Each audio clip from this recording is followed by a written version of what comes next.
Jumpa kembali di MTT Journey Inspiration of Life. Pagi ini saya mau coba sharingkan teman-teman dengan temanya hanya orang yang melakukan firman Tuhan yang dapat keselamatan akhirat dan sekaligus mendapatkan sukses duniawi, dari kitab Lukas pasal 13 ayat 1 sampai 17 dan kitab Lukas pasal 13 ayat 18 sampai 35. Maksudnya teman-teman, di firman Tuhan katakan hanya orang yang melakukan firman Tuhan saja yang dapat mendapatkan keselamatan akhirat dan sekaligus dapat tambahan sukses duniawi, seperti yang di kitab Matius pasal 6 ayat 33. Carilah dulu kerajaan Allah dan kebenarannya, baru yang lain-lain Tuhan akan tambahkan gitu. Jadi kita harus mencari teman-teman, harus mencari Tuhan, harus mencari firman Tuhan. Itu harus proaktif, harus aktif mencari. Tetapi ada pun hal-hal tambahan yang dimaksud di sini di ayat-ayat sebelumnya, tambahan itu adalah hal-hal duniawi teman-teman. Hal yang urusannya terkait dengan mungkin kebutuhan makan, kebutuhan minum, kebutuhan pakaian. Waktu zaman dulu yang dibutuhkan cuma itu teman-teman. Tapi dengan berkembangnya waktu, yang namanya pakaian, yang namanya makanan, minuman dan pakaian pun ternyata tidak sesederhana itu teman-teman. Banyak sekali yang menuntut akhirnya bukan hanya urusan makan, minum dan pakaian itu, kebutuhan primer dasarnya kita, tapi sudah berlanjut teman-teman, kebutuhan itu meningkat menjadi ya kita butuh harta, ya kita butuh tahta, ya kita butuh memenuhi nafsu-nafsu duniawi kita yang menjadi keangkuhan atau kesombongan itu. Dunia itu menggiring kita makin ke sini makin seperti itu teman-teman. Jadi tidak cuma cukup bicara dari awalnya hanya makan, minum dan pakaian, tapi berkembang menjadi harta, tahta dan kebutuhan pemenuhan nafsu duniawi demi keangkuhan atau kesombongan. Nah, kalau kita lanjutkan lagi, berarti untuk mencapai hal-hal yang dunia rancang dan kendaki, kita butuh target sukses duniawi teman-teman dalam hidup kita.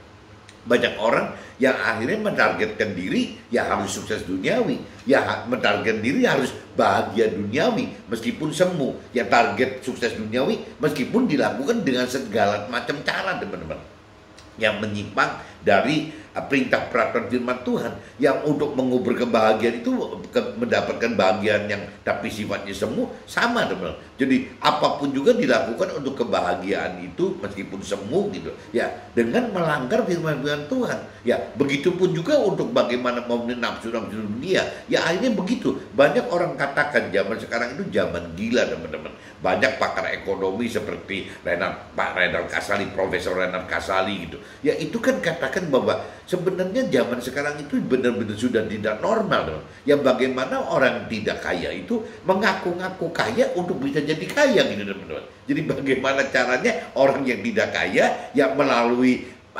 penampilan yang dianggap kaya itu ya bisa mendapatkan kekayaan. Itu mereka lakukan itu teman-teman. Yang terlihat sekali itu ya mungkin kalau cerita wanita gitu ya, kalau perempuan ya. Kalau perempuan yang tidak mengenal, belum mengerti akan kebenaran firman Tuhan, biasanya perempuan itu ya bagaimana untuk mendapatkan jodoh itu seorang laki-laki yang bisa sudah jauh lebih mapan daripada posisi dia sendiri teman-teman. Jadi akhirnya karena perempuan itu biasanya yang pasif, dilamar orang gitu, diminta oleh lelaki, ya akhirnya perempuan yang tidak mengerti akan kebenaran Tuhan biasanya melakukan hal itu teman-teman. Bagaimana dia berpenampilan, bergaul dalam sosialiti di kelas atas, padahal mereka nggak punya apa-apa teman-teman. Mereka tidak punya apa. Nah ini yang dikatakan bagaimana mencari target sukses duniawi dengan segala macam cara itu teman-teman. Jadi bagaimana penampilan luarnya dipoles gitu, bagaimana masuk ke dalam pergaulan begitu, ya apalagi kalau perlu kan misalnya sewa-sewa barang kali teman-teman untuk masuk ke kelas sosialita yang tinggi itu. Nah dengan maksud supaya siapa tahu dengan pergaulan yang di kelas menengah atas itu ya si perempuan ini, wanita ini mendapatkan peluang untuk menjadi dekat dengan pria-pria, laki-laki yang mungkin memang di kelas sosialita itu teman-teman. Nah, tapi nggak sadar teman-teman bahwa hidup itu kan tidak cuma butuh seperti itu teman-teman. Apalagi kalau segala macam cara dilakukan. Nah takutnya waktu sudah menikah jadi ribut teman. Bahkan itu kan cerita attitude gitu ya. Bahkan banyak juga orang yang sampai ya operasi teman, mengoperasi diri gitu. Jadi yang tadinya tampaknya seperti ini dirubah gini, dirubah gitu, akhirnya sampai dianggapnya memenuhi selera si pria itu atau si laki-laki itu gitu. Tapi begitu nanti hasil operasi itu berdampak kurang baik gitu, nah timbul permasalahan lagi. Ternyata luar dalam, jadi dalamnya juga ternyata kayaknya kayak palsu, luarnya itu cakep palsu juga. Dan di sini timbul keributan teman-teman di ujungnya. Jadi jelas-jelas yang tadi saya katakan, dunia zaman sekarang itu makin gila gitu. Jadi akhirnya ya melakukan hal-hal yang sudah di luar batas-batas yang firman Tuhan perintah dan peraturkan, teman. Yang ujungnya pasti tidak akan masuk ke dalam rancangan dengan yang Tuhan inginkan bagi kita, yang sudah lebih mengenal, lebih mengerti akan kebenaran firman Tuhan. Maksudnya gitu teman-teman. Jadi apa sih ya, sebenarnya bukan tipe-tipe orang seperti itu yang bisa, ya Pak Renal Kasali dari sisi duniawi saja sudah bisa membaca hal-hal seperti tadi. Itu adalah kemunafikan gitu. Ya ada orang kaya yang biasa-biasa aja gitu, tapi kesannya mengayang-ayangkan diri teman-teman. Dengan asumsi, siapa tahu dengan mengayang-ayangkan diri, akhirnya bergaul dalam sociality yang memang dengan orang-orang kaya. Nah waktu dengan orang-orang kaya, mungkin diharapkan berkat-berkat lagi gitu. Ya timbul karena si lingkungan orang-orang kaya semua. Jadi baik perempuan atau laki-laki yang pria atau wanita semacam ini, ya kalau menurut saya tidak melakukan apa yang Tuhan perintah dan peraturkan teman-teman. Jadi akhirnya semua kemunafikan semua gitu. Nah ini yang berdampak kehidupan itu akan jadi hancur teman-teman. Boro-boro nyampe mendapatkan keselamatan akhirat, hidup sukses di duniawi aja juga tanda tanya kalau cara hidupnya seperti itu teman-teman. Padahal apabila benar orang tidak melakukan hal-hal yang kayak begitu saja, yang mendapatkan target sukses duniawi, kebahagiaan duniawi meskipun seni, bagaimana bisa memenuhi kebutuhan material yang dibutuhkan dunia ini, itu yang tidak melakukan sekonyong itu saja ya bisa tidak terselamatkan teman-teman. Ya kalau memang cuma target hidupnya itu adalah ya target sukses duniawi dengan segala macam cara dilakukan, ya dengan mati-matian kerja keras sampai 24 jam kalau perlu, nggak usah tidur gitu ya, atau mungkin juga dengan mencari kebahagiaan rohani meskipun dengan narkoba, dengan cara nggak keruan gitu ya, akhirnya juga ya kebahagiaannya semu juga ya. Bagaimana nggak mau kalah sama orang, bagaimana istilahnya tampil untuk bisa memenuhi nafsu duniawi dengan tujuan bukan kebutuhan untuk pribadinya gitu ya, kebutuhannya untuk bagaimana bisa dianggap hebat oleh orang-orang lain gitu. Jadi untuk keangkuhan dan kesombongan itu. Nah ini saja teman-teman yang benar-benar di posisi itu saja tidak benar teman-teman. Apalagi orang-orang yang tidak sebenarnya seperti itu teman-teman. Nah banyak firman Tuhan katakan, kalau kita tidak lebih mengenal, lebih mampu mengerti, tidak berani untuk mampu melakukan firman Tuhan, semua hampir tergelincir teman-teman. Kegelincir dengan apa yang firman Tuhan sudah katakan bahwa akan tergelincir ya untuk bisa masuk ke dalam kebinasan yang kekal. Kenapa? Karena targetnya itu bukan bagaimana mencari keselamatan akhirat yang kekal, bukan bagaimana targetnya mencari damai sejahtera yang kekal, bukan targetnya itu untuk bagaimana masuk ke dalam surga gitu, bukan itu teman-teman. Tapi targetnya adalah duniawi sekali. Ya kenapa bisa duniawi sekali? Karena orang dunia memang tidak terlalu peduli ya akan adanya pribadi Tuhan atau firman Tuhan. Dan juga majority teman-teman, orang-orang yang berkeyakinan, yang sudah beragama gitu, secara simbolis, secara formalitas sudah beragama teman-teman, minimal di KTP-nya gitu, minimal di KTP-nya. Tapi kalau di Nasrani teman-teman, apabila kita bicara kita sudah terima Tuhan, itu biasanya ada acara yang lebih simbolis teman-teman, tidak cuma cukup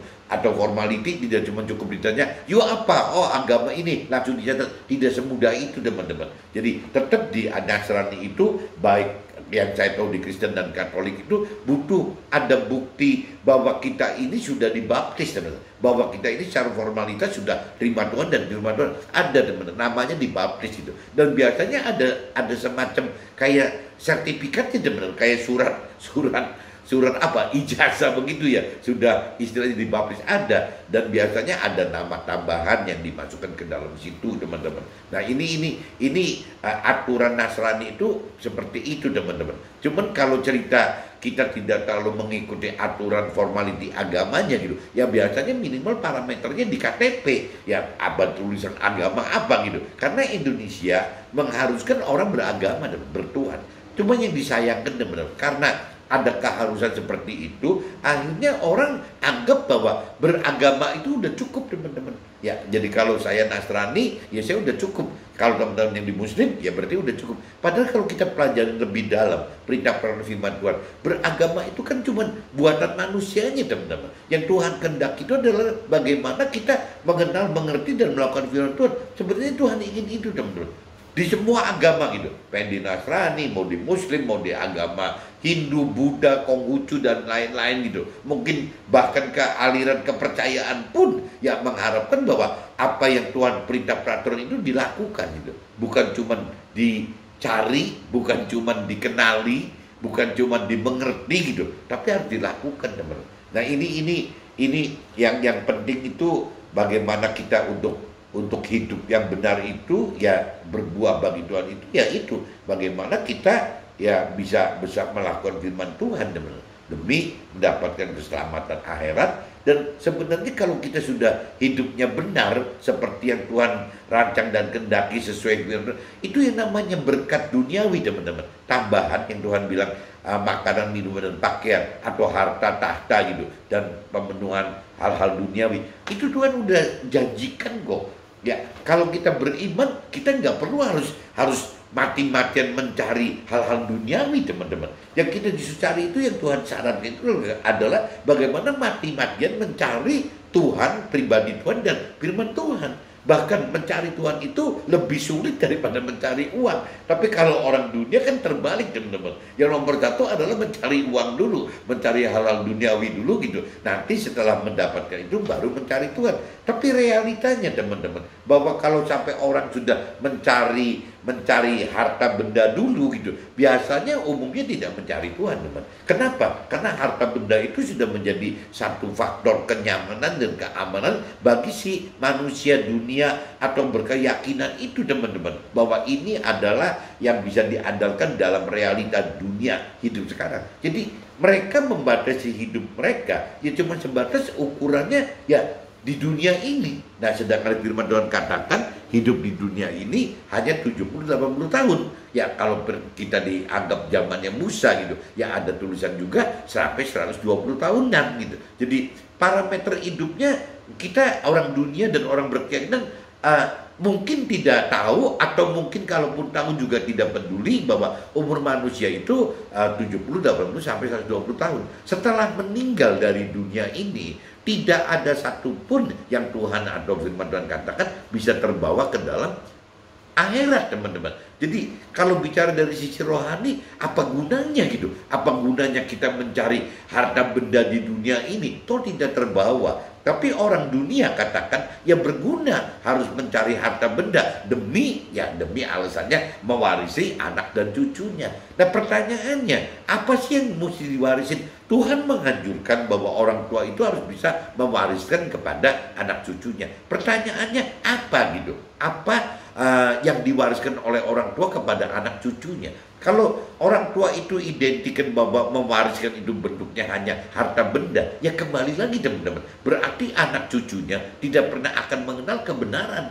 Ya berarti anak cucunya dididik oleh orang tuanya hanya untuk bisa hidup di dunia fana ini saja, tidak sampai dituntun masuk ke dalam akhirat yang akan datang, akhirat yang kekal itu. Kalau dunia kan fana. Nah kalau sampai orang tua tidak menuntun, tidak mengarahkan anak cucunya ke dalam kondisi kebenaran yang Tuhan rancang kehendaki, ya timbulnya gitu teman-teman. Jadi lahir baru lahir anak, lahir cucu itu ya untuk mencari makin dosa, mungkin orang tuanya makin dosa gitu, karena tidak mengarahkan anak dan cucunya. Firman Tuhan katakan tugas utama dari orang tua adalah menuntun anak cucunya bagaimana membimbing, Ya untuk bisa sampai bisa masuk hidup benar seperti yang Tuhan perintah dan beraturkan. Itu tugas orang tua itu. Jadi warisan di sini harus dihati-hati. Jangan sampai ada asumsi bahwa warisan itu adalah berupa harta benda. Warisan itu kan harusnya mesti nomor satu itu adalah kalau kita basicnya pakai kitab Matius pasal 6:33, berarti kan carilah dulu kerajaan Allah dan kebenaran. Berarti warisan utama itu adalah tentang pribadi Tuhan Allah dan juga tentang firman Tuhan Allah. Itu loh yang harus dicari oleh anak cucu kita gitu, yang harus kita wariskan kepada anak cucu kita. Adapun cerita tambahannya nggak perlu diributin. Itu sih otomatis kalau orang tua sudah melakukan hidup dengan benar gitu, ya otomatis pasti Tuhan akan tambahkan orang tuanya gitu dengan hal-hal harta benda. Nah, harta benda ini sih bukan diwariskan ke yang priority pertama untuk anak cucunya. Tapi itu sih tambahannya gitu. Tambahan warisan dari orang tua kepada anak cucunya ya seperti itu. Tapi warisan yang utama adalah yang tadi, bagaimana bisa mendidik anak cucunya itu prioritas satu adalah mencari Tuhan pribadi dan firman Tuhannya. Itu yang utamanya, teman. Jadi jangan dibalik. Banyak orang yang tidak mengenal kebenaran akal firman Tuhan, akhirnya sebagai orang tua yang mendidik anaknya seperti itu, teman-teman. Nah, ini yang dikhawatirkan. Jadi dosa si anak, dosa orang tua terhadap anak dan cucu, ini makin besar, teman-teman. Karena ya memang salahnya dari awalnya orang tuanya tidak mengerti akan firman Tuhan, bahwa yang priority utama sebagai tugas orang tua dari Tuhan itu adalah bagaimana mendidik anak-anaknya, menuntun anak cucunya masuk ke dalam ya kebenaran firman Tuhan itu. Mungkin bukan anak cucunya, yang terutama anaknya, teman. Anaknya gitu. Jadi bagaimana anaknya gitu bisa dituntun, bisa masuk ke dalam hidup yang sesuai dengan perintah Tuhan. Nah, kalau umurnya panjang mungkin loh si orang tua ini menjadi kakek nenek, ya kalau bisa juga harus mendidik cucunya, cicitnya gitu untuk bisa mengarah ke hal-hal yang hidup benar tadi, teman-teman.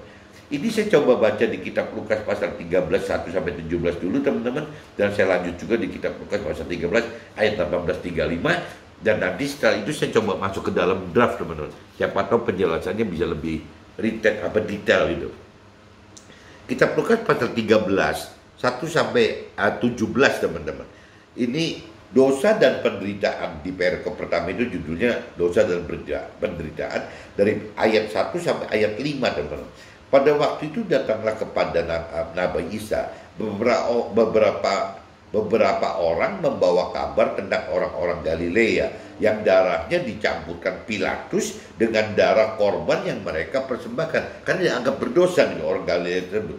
Nabi Isa menjawab mereka, sang kamu orang-orang Galilea ini, sang kamu apa perkiraanmu? Orang-orang Galilea ini lebih besar dosanya daripada dosa semua orang Galilea yang lain, karena mereka mengalami nasib itu. Ya, tidak, kataku kepadamu, tetapi jikalau kamu tidak bertobat, kamu semua akan binasa atas cara demikian.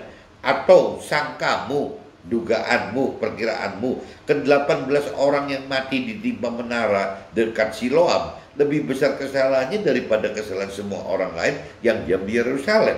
Tidak, kataku kata Nabi Isa kepadamu, tetapi jikalau kamu tidak bertobat, kamu semua akan binasa atas cara demikian. Jadi ini kalau orang yang tidak mengenal, tidak mengerti akan firman Tuhan, akhirnya menebak-nebak, teman-teman. Orang yang berdosa itu jangan-jangan orang yang menderita gitu. Padahal kan tidak. Kalau bicara kita sudah lebih dalam mengenal firman Tuhan, lebih mampu mengerti firman Tuhan, justru lewat penderitaan itu, karena timbul banyak permasalahan hidup yang dialami, justru penderitaan dan permasalahan ini adalah jalan untuk bagaimana ya orang menjadi hidup lebih benar, teman-teman. Jadi lebih butuh akan pribadi Tuhan, lebih butuh bimbingan, arahan dari firman Tuhan gitu. Ini, tapi orang dunia kadang-kadang menganggap bahwa kalau ada orang menderita atau orang menghadapi permasalahan, berarti ini berdosa loh. Ini sama sekali beda, teman-teman, dengan kebenaran yang Tuhan maksud gitu. Nah, lanjut lagi di perikop di ayat 6 sampai 9, teman-teman, dengan perikopnya judulnya Perumpamaan tentang pohon ara yang tidak berbuah. Ini perumpamaan bahwa kita hidup yang tidak berbuah dari sisi rohani, teman-teman. Tidak menghasilkan apa-apa. Dan ini juga percuma hidup, teman-teman. Ini lalu Nabi Isa mengatakan perumpamaan ini. Seorang mempunyai pohon ara yang tumbuh di kebun anggurnya. Dan ia datang untuk mencari buah pada pohon ara itu, tetapi tidak menemukannya. Nah, lalu ia berkata kepada pengurus kebun anggur itu, sudah 3 tahun aku datang mencari buah pada pohon ara ini, dan aku tidak menemukannya. Terbanglah pohon ini, untuk apa ia hidup di tanah ini dengan percuma, karena tidak menghasilkan buah apa-apa. Jawab orang itu, Tuhan, biarkanlah dia tumbuh tahun ini lagi. Aku akan mencangkul tanah sekelilingnya dan memberi pupuk kepadanya. Mungkin tahun depan ia berbuah, jika tidak, tebanglah dia. Nah, ini firman ini mengatakan perumpamaan soal pohon ara ini yang tidak berbuah itu sama aja dengan kita yang tidak berbuah secara rohani, teman-teman. Nah, buah-buah rohani itu kan harus nampak, teman-teman. Ya, istilahnya kita jadi lebih mengenal firman Tuhan, kita harus lebih mengerti firman Tuhan, dan kita harus bisa melakukan firman Tuhan. Nah, yang namanya melakukan firman Tuhan itu kan adanya di individu kita, teman, melakukan firman Tuhan. Tapi kalau kita pengen lebih berguna, lebih banyak daripada diri kita, daripada untuk keluarga kita, ya kita harus menjadi alat Tuhan, teman-teman, demi memberikan kebenaran firman Tuhan bagi sesama kita, teman-teman, di orang-orang di pinggir kita. Nah, waktu kita melakukan firman Tuhan dan menjadi alat Tuhan, itu yang disebut dari sisi rohani adalah pohonnya berbuah, teman, berbuah rohani gitu. Maksudnya gitu, teman-teman. Nah, ini kalau saya lanjut lagi di ayat 10 sampai 17, teman-teman. Perikopnya judulnya adalah menyembuhkan orang sakit pada hari Sabat. Jadi hari-hari suci zaman dulu itu, yang kita tahu zaman sekarang juga mungkin sama kali.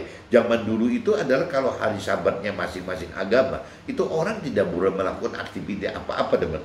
Mungkin kalau kita pengen lihat yang lebih nyata di Indonesia itu seperti hari Nyepi di Bali, teman-teman. Hari Nyepi di Bali itu mungkin yang disebutnya hari Sabat mungkin. Jadi memang waktu hari Nyepi itu tidak boleh ada aktivitas apa-apa, teman-teman.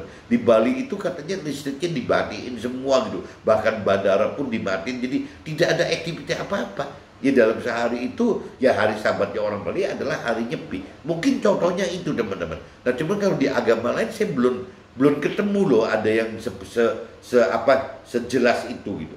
Tapi kalau yang cerita hari Sabat pada saat itu, ya di zaman dulu, ya seperti kita bisa bayangkan seperti hari Nyepi di Bali zaman sekarang, teman-teman. Nah, judulnya itu menyembuhkan orang sakit pada hari Sabat. Pada suatu kali Nabi Isa sedang mengajar dalam salah satu rumah ibadah pada hari Sabat. Ini pada hari Sabat deh, pada hari yang disakralkan suci gitu. Di situ ada seorang perempuan yang telah 18 tahun dirasuk roh sehingga ia sakit sampai bungkuk punggungnya dan tidak dapat berdiri lagi dengan tegak. Nah, ini kalau teman-teman simak ayat 11, teman-teman, lucu kan kalau kita bicara kita dari sisi rohani. Kalau kita mengacu kepada manusia itu ada tubuh, jiwa, roh. Kalau dokter, teman-teman, orang bungkuk karena tulangnya, itu kan ya pasti karena urusan tubuhnya yang sakit, teman-teman. Tapi yang lucu kalau di sisi rohani itu adalah ya bungkuknya itu karena roh-roh jahat, teman-teman, yang merasuki itu. Jadi penyembuhan cara tubuh, jiwa, dan roh itu memang beda semua, teman-teman. Yang namanya tubuh itu kan banyaknya kan ke unsur dokter. Kalau kita zaman sekarang gitu dokter. Kalau yang namanya jiwa itu kan psikiater gitu yang menyembuhkan.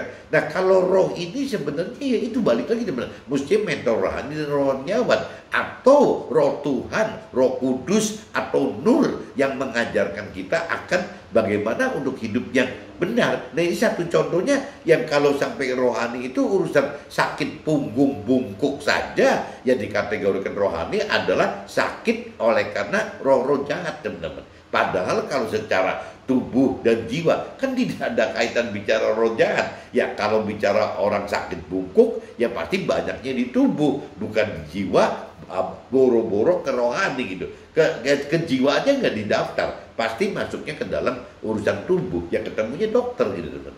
Bukan psikiater dan bukan rohaniawan atau mentor rohani gitu.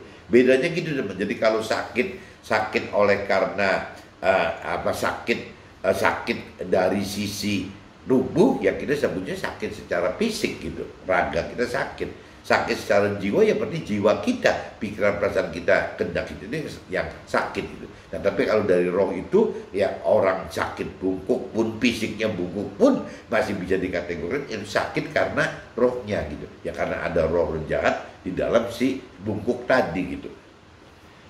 Ketika Nabi Isa melihat perempuan itu, ia memanggil dia dan berkata kepadanya, "Hai ibu, penyakitmu telah sembuh." Coba bayangin, Nabi Isa cuma menyembuhkan si orang bungkuk yang selama 18 tahun. Hanya dalam sekejap aja, cuma ngomong, cuma ngomong gampang banget, "Hai ibu, penyakitmu telah sembuh." Selesai, sembuh gitu.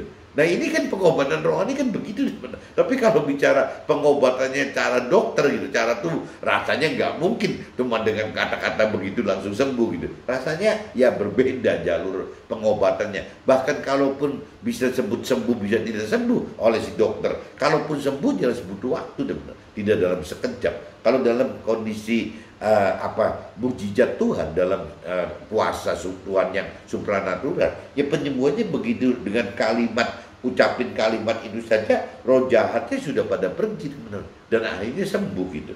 Lalu Nabi Isa meletakkan tangan Nabi Isa atas perempuan itu, dan seketika itu juga berdirilah perempuan itu dan memuliakan Tuhan Allah.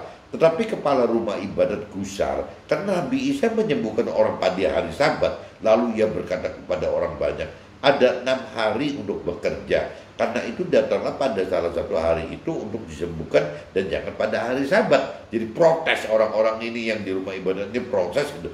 Tetapi Nabi Isa menjawab dia, katanya, "Hai orang-orang munafik, bukankah setiap orang di antaramu melepaskan lembunya atau keledainya pada hari Sabat dari kandangnya dan membawanya ke tempat minuman?" Jadi si Nabi Isa kritik lagi ke orang-orang banyak itu gitu.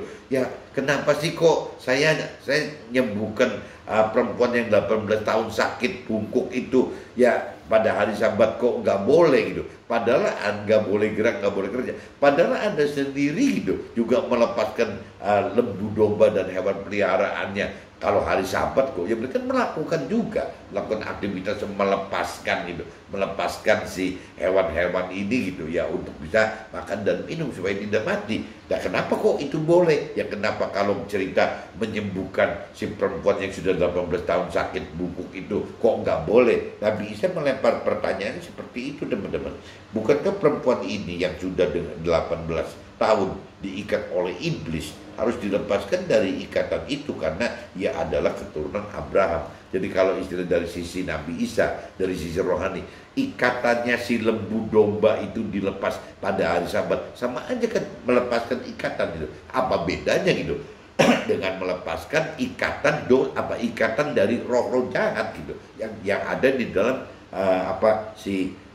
perempuan wanita yang 18 tahun bungkuk ini gitu. Sama-sama ikatannya lepas. Terus sama berarti Nabi Isa melepaskan ikatannya si perempuan yang sakit ini. Nah si orang-orang banyak yang komplain kepada Nabi Isa itu melepaskan ikatan kepada hewannya, kepada sapi, domba dan ternaknya gitu. Ya untuk bisa makan dan minum supaya tidak mati. Sama ya namanya perempuan yang 18 tahun sakit juga pengennya Tuhan jangan mati gitu kan. Ya bagaimana dia hidup harus dengan normal gitu. Dan waktu ia berkata demikian, semua lawannya merasa malu. Semua orang banyak bersuka cita karena segala perkara mulia yang telah dilakukan oleh Nabi Isa. Ini sudah selesai, ya dibacakan kitab Lukas pasal 13 ayat 1 sampai ke 17. Nah sekarang berlanjut ke kitab Lukas pasal 13, teman-teman. Pasalnya sama, tapi dari ayat 18 sampai 35. Nah ini saya bacakan dulu yang dari ayat 18 sampai 21, teman-teman. Perikopnya berjudul perumpamaan tentang biji sawi dan ragi gitu. Ya. Maka kata Nabi Isa, seumpama apakah hal kerajaan Allah dan dengan apakah aku akan mengumpamakannya. Nah akhirnya Nabi Isa mengumpamakannya seumpama biji sawi yang diambil dan ditaburkan orang di kebunnya. Biji tumbuh dan menjadi pohon dan burung-burung di udara bersarang pada cabang-cabangnya. Ini jadi diumpamakan oleh Nabi Isa itu ya orang menanam biji sesawi, teman. Biji sawi itu katanya biji yang terkecil di antara biji-bijian, teman. Tapi apabila tumbuh menjadi pohon, itu bukan biji sawi, itu kan sayuran jenisnya. Jadi bukan cuma segede sayur gitu, seperti mungkin kalau yang disebut pohon sayur itu tomat gitu kan, jagung gitu. Itu kan kayak begitu. Tapi biji sawi itu meskipun bijinya lebih kecil daripada biji jagung, lebih kecil daripada biji tomat gitu. Ya, gedenya pohon biji sawi ini adalah sayuran sawi ini lebih gede daripada jagung dan tomat dan lain-lain yang sayuran itu, teman-teman. Jadi diumpamakannya oleh Nabi Isa itu ya sesawi gitu, biji sesawi gitu. Kita ini harus seperti itu. Dan juga di sini dan ia berkata lagi, dengan apakah aku akan mengumpamakan kerajaan Allah? Ia seumpama ragi yang diambil seorang perempuan dan diadukan ke dalam tepung terigu 3 sukat sampai khamir seluruhnya. Ragi itu kan jadi mengembangkan tepung ini gitu, sama gitu. Jadi intinya kalau kita pengen bicara berguna gitu, berbuah bagi Tuhan, ya harus bisa, yaitu yang kita ini seolah bisa seperti biji sawi, pohonnya yang bisa menawingin banyak sesama kita gitu. Ya maksudnya gitu, kalau diumpamakan sini jadi banyak burung, banyak segala macam berlindung di pohon sesawi itu. Atau kembali lagi seperti bagaimana kebenaran kita itu menjadi ragi bagi sesama kita di pinggir kita, teman-teman, berkembang gitu. Intinya gitu, perumpamaan tentang biji sawi dan ragi itu. Jadi kalau orang yang berkembang rohaninya, ya bertumbuh rohaninya, ya seperti biji sawi dan tepung yang kena ragi itu, teman-teman. Nah ini saya lanjut lagi ke ayat 22 sampai ke 30, teman-teman. Judul perikopnya, siapa yang diselamatkan, gitu judul perikopnya itu. Kemudian Nabi Isa berjalan keliling dari kota ke kota dan dari desa ke desa sambil mengajar dan meneruskan perjalanannya ke Yerusalem. Dan ada seorang yang berkata kepadanya, sedikit sekali orang yang diselamatkan. Jawab Nabi Isa kepada orang yang di situ, berjuanglah untuk masuk melalui pintu yang sesak itu, sebab aku berkata kepadamu, banyak orang akan berusaha untuk masuk, tapi tidak akan dapat. Jika tuan rumah telah dibangkit dan telah menutup pintu, kamu akan berdiri di luar dan mengetok-ngetok pintu sambil berkata, Tuan, bukakanlah kami pintu. Dan dia akan menjawab dan berkata kepadamu, aku tidak tahu dari mana kamu datang. Maka kamu akan berkata, kami telah makan dan minum di hadapanmu, dan engkau telah mengajar di jalan-jalan kota kami. Tetapi ia akan berkata kepadamu, aku tidak tahu dari mana kamu datang. Enyahlah dari hadapanku, hai kamu sekalian yang melakukan kejahatan. Di sanalah akan terdapat ratap dan ketak gigi apabila kamu akan apabila kamu akan melihat Abraham dan Ishak dan Yakub dan semua nabi di dalam kerajaan Allah, tetapi kamu sendiri dicampakkan keluar. Dan orang akan datang dari timur dan barat dan dari utara dan selatan. Mereka akan duduk makan di dalam kerajaan Allah. Dan sesungguhnya ada orang yang terakhir yang menjadi orang yang terdahulu, dan ada orang yang terdahulu yang akan menjadi orang terakhir. Ini ceritanya, teman-teman, orang banyak sekali kan debat-debat dan adu argumentasi gitu tentang firman Tuhan, tentang pribadi Tuhan. Kalau buat Tuhan simpel-simpel aja, teman-teman. Orang yang tidak mengenal firman Tuhan, orang yang tidak mengerti firman Tuhan, orang yang tidak melakukan firman Tuhan adalah yang tidak benar, teman-teman. Tuhan tidak kenal itu gitu.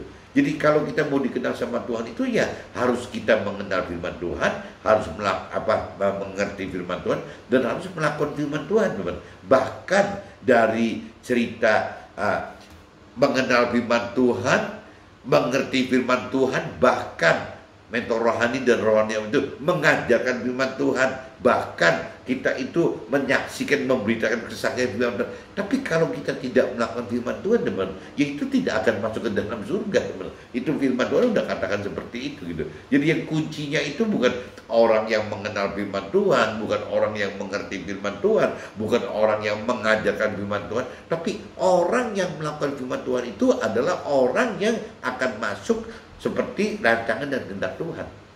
Bedanya di situ, teman-teman. Nah ini Firman Tuhan katakan justru biasanya orang-orang yang udah ribut di dalam, di depan dulu teman-teman, malah nggak bisa masuk ke dalam kerajaan sorga. Orang yang di belakangnya gitu, yang datang terakhir, yang dengan pengenalan pengertian yang benar gitu, malah bisa masuk ke dalam surga lebih duluan. Nah ini makanya dikatakan di ayat 30-nya, dan sesungguhnya ada orang yang terakhir yang akan menjadi orang yang terdahulu, dan orang yang terdahulu yang akan menjadi orang yang terakhir. Dalam mencari kebenaran firman Tuhan itu seperti itu teman-teman. Tidak dijamin orang yang sudah lebih mengenal mengerti melakukan firman Tuhan, mengenal mengerti firman Tuhan itu pasti akan lebih menang duluan dibanding orang yang terakhir yang baru mengenal dan mengerti firman Tuhan. Masalahnya karena belum tentu orang yang sudah lebih mengenal mengerti firman Tuhan mampu melakukan firman Tuhan itu. Bisa saja yang orang yang terakhir itu malah yang bisa lebih melakukan firman Tuhan gitu. Nah ini saya coba lanjut lagi di session akhir teman-teman, ayat 31 sampai ayat 34 teman-teman. Ayat 31 sampai 34 judulnya itu Nabi Isa harus mati di Yerusalem, keluhan terhadap Yerusalem gitu. Pada waktu, ini ayatnya masih bersambung teman-teman. Yang ini bersambung sampai ke ayat 35. Jadi yang saya baca itu dari ayat 31 sampai 35 teman. Nabi Isa harus mati di Yerusalem, keluhan terhadap Yerusalem. Pada waktu itu datanglah beberapa orang Farisi dan berkata kepada Nabi Isa, pergilah, tinggalkanlah tempat ini karena Herodes hendak membunuh engkau.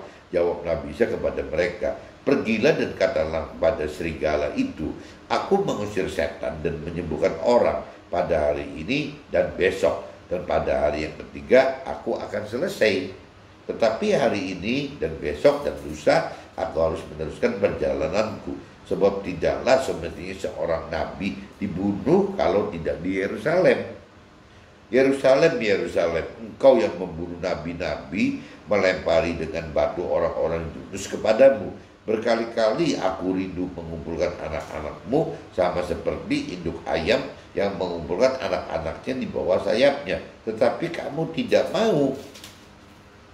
Sesungguhnya rumahmu ini akan ditinggalkan dan menjadi sunyi, tetapi aku berkata kepadamu, kamu tidak akan melihat aku lagi hingga pada saat aku berkata, diberkatilah dia yang datang dalam nama Tuhan. Nah ini saya sudah bacakan teman-teman kitab Lukas pasal 13 ayat 1 sampai 17, dan saya sudah bacakan kitab Lukas pasal 13 ayat 18 sampai 35 teman-teman. Nah saya langsung masuk ke graf aja teman-teman, siapa tahu ada tambahan untuk masukan gitu.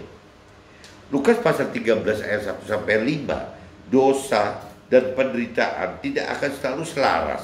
Jadi maksudnya dosa dan penderitaan itu ya tidak berarti selalu selaras. Jadi kita tidak dapat untuk simpulkan bahwa terjadi permasalahan hanya karena kita berdosa teman-teman.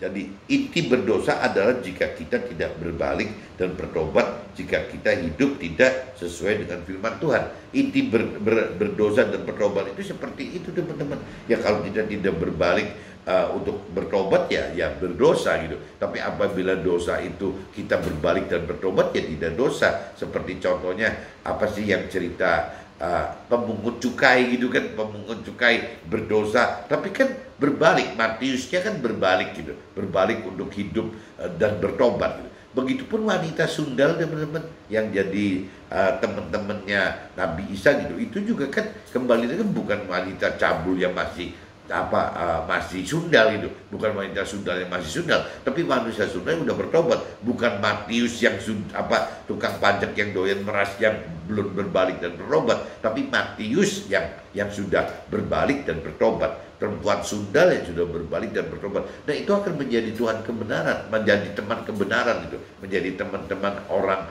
yang Tuhan rancang kendaki teman-teman, bukan yang masih sundal atau bukan yang masih jahat seperti orang pajak gitu, pemungut cukai itu teman-teman. Lukas pasal 13 ayat 6 sampai 9, hidup tidak berdosa adalah hidup yang berbuah bagi Tuhan. Itu loh, hidup tidak berdosa adalah hidup yang berbuah bagi Tuhan. Ibarat pohon, Tuhan harapkan kita itu untuk berbuah, hasilkan apa yang Tuhan rancang dan kendaki. Semua harus dengan kemauan kita mencari Tuhan melalui perkenalan dan pengertian, serta mampu mengerti dan mampu melakukan firman inilah buah yang Tuhan harapkan bagi kita. Jadi kalau kita bicara kita mau berbuah secara rohani, kita mau berbuah dari sisi pandang Tuhan, dari sisi pandang firman Tuhan, ya begitu teman-teman, harus berani melakukan firman Tuhan teman-teman. Tidak cuma mengenal dan mengerti saja, tapi harus melakukan firman Tuhan. Nah itu namanya berbuah. Syukur-syukur gitu bisa juga berdampak kepada sesama kita. Ya mungkin kalau berulang kali saya sharingkan kalau cerita mentor rohani dan rohaniawan, ya bagaimana mengajarkan kebenaran teori firman Tuhan atau ya teologi itu gitu. Tapi bagi kita yang bukan mentor rohani dan rohaniawan, talenta kita hanya ada di marketplace dan dunia sekuler yang sebagai aneka pengusaha, aneka orang karir, aneka guru gitu. Ya orang-orang seperti ini kan bukan punya talenta mentor rohani dan rohaniawan. Nah orang-orang yang di marketplace, ya orang-orang di dunia sekuler ini tugasnya adalah yang memberitakan, mengajarkan itu dalam bentuk memberitakan kebenaran firman Tuhan lewat kesaksian hidup bersama Tuhan dan di dalam firman Tuhan. Itu loh yang disebut mengajarkan bagi dunia dunia sekuler atau marketplace itu ya seperti ini teman-teman. Nah Tuhan pengen sekali kita seperti itu, ya bukan cuma sekedar melakukan firman Tuhan, tapi juga mengajarkan firman Tuhan lewat memberitakan kesaksian bersama Tuhan dan di dalam firman Tuhan.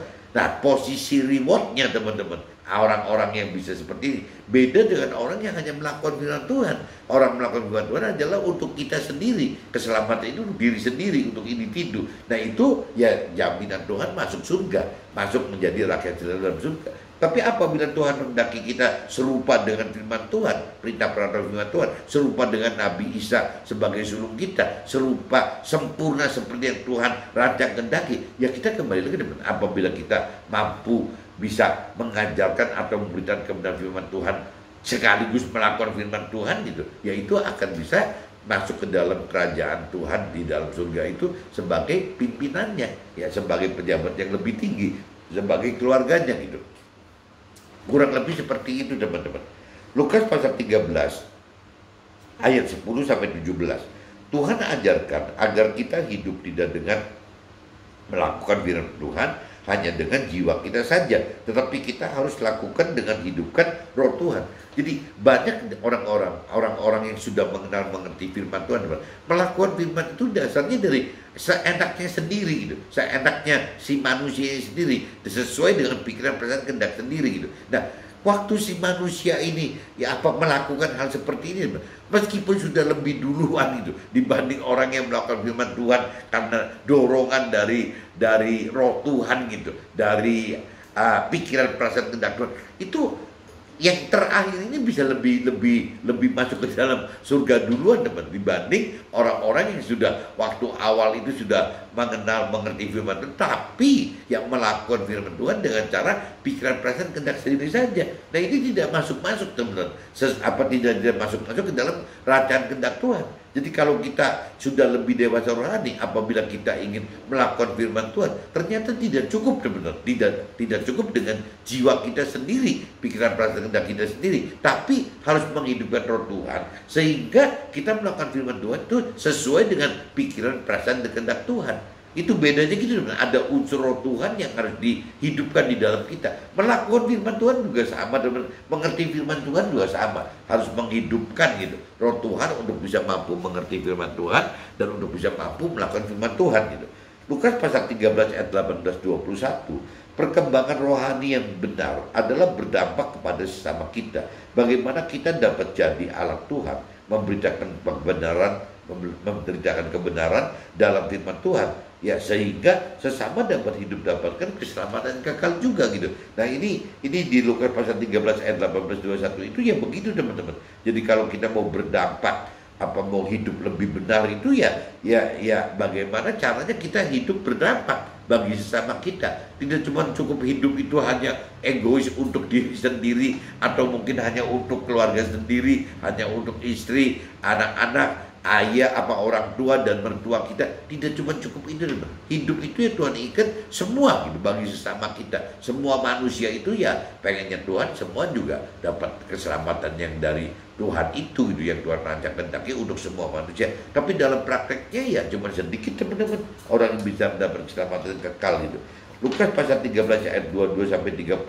Siapakah yang akan diselamatkan? Bukan orang berkeyakinan dan bukan orang yang kenal serta bukan orang yang mengerti firman yang akan diselamatkan, tetapi orang-orang yang melakukan firman Tuhan yang akan diselamatkan.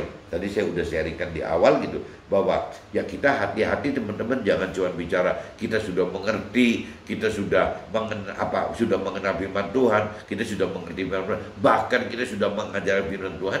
Nah, tapi kalau tidak melakukan firman Tuhan itu percuma semua teman-teman. Yang mengenalnya percuma, yang mengerti percuma, bahkan yang mengajarkan firman Tuhan percuma. Jadi apabila kita ingin mengenal dan mengerti, ya harus melakukan firman Tuhan. Sebaliknya, apabila mentor rohaniawan mengajarkan firman Tuhan secara logos, teologi, ya tetap aja teman-teman harus melakukan firman Tuhan gitu. Tidak bisa tidak melakukan firman Tuhan. Apabila banyak loh teman-teman mentor rohani dan rohaniawan yang kadang-kadang di bawah alam sadar teman-teman ya tidak melakukan firman Tuhan. Ya cuma bisa tiap hari ke hari itu ya harus hanya mengajarkan firman Tuhan itu, tapi tanpa melakukan firman Tuhan. Nah ini kan yang bahaya teman-teman. Statusnya sudah mentor rohani dianggap sudah aman, statusnya sudah rohaniawan dianggap sudah aman, tapi tidak melakukan firman Tuhan ya tidak aman juga teman-teman. Tidak akan bisa masuk ke dalam akhirat, ke dalam keselamatan akhirat gitu.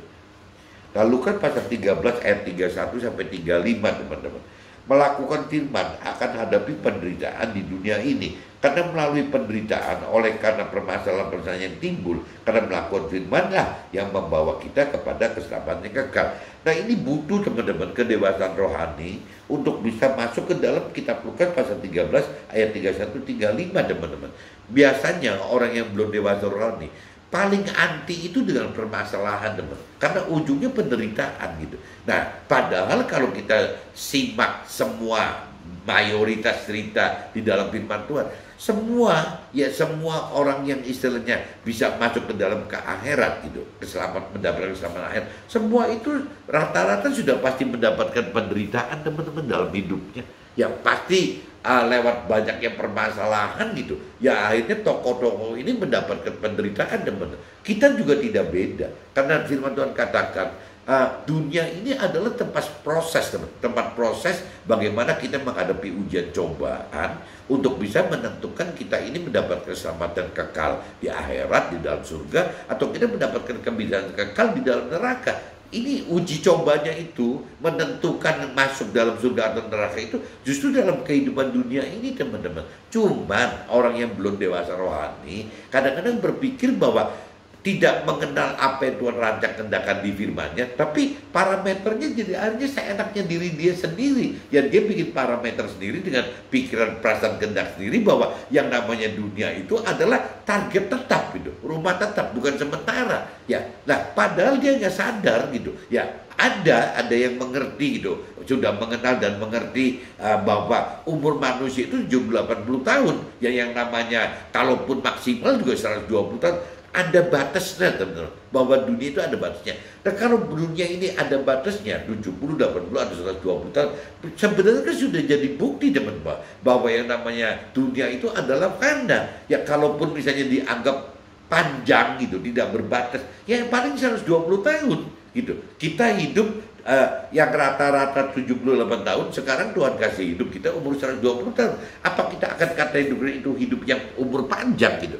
Tapi tetap teman-teman, kalau bicara panjang dari sisi rohani, pengen 70, 80, atau 120 tahun itu ya pendek teman-teman. Karena tidak ada seperberapanya kekal itu. Nah Tuhan ini mengajak kita bagaimana untuk bisa lebih mengenal kekekalan. Ya, bagaimana mendapatkan keselamatan yang kekal, bagaimana mendapatkan damai sejahtera yang kekal, bagaimana mendapatkan kehidupan dalam surga sebagai warga surga atau sebagai timnya Tuhan atau pimpinannya. Ya apabila yang kita mengajarkan atau memberitakan firman Tuhan sekaligus yang juga melakukan firman Tuhan.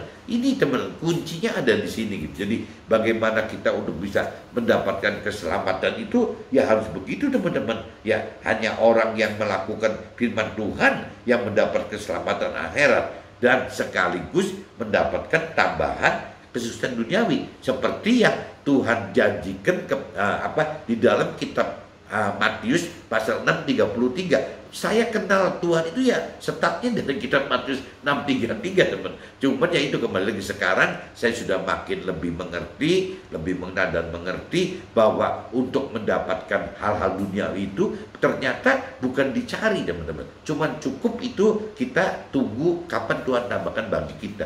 Yang kita harus cari itu adalah bagaimana mengenal dan mengerti dan melakukan firman Tuhan. Itu yang harus kita cari, teman-teman. Harus kita mampu. Mudah-mudahan teman-teman bisa tangkap maksudnya, teman-teman. Jadi pagi ini kembali lagi saya ingatkan, hanya orang yang melakukan firman Tuhan saja yang akan mendapatkan keselamatan akhirat dan sekaligus mendapatkan tambahan sukses duniawi. Oke teman-teman, see you, bye-bye.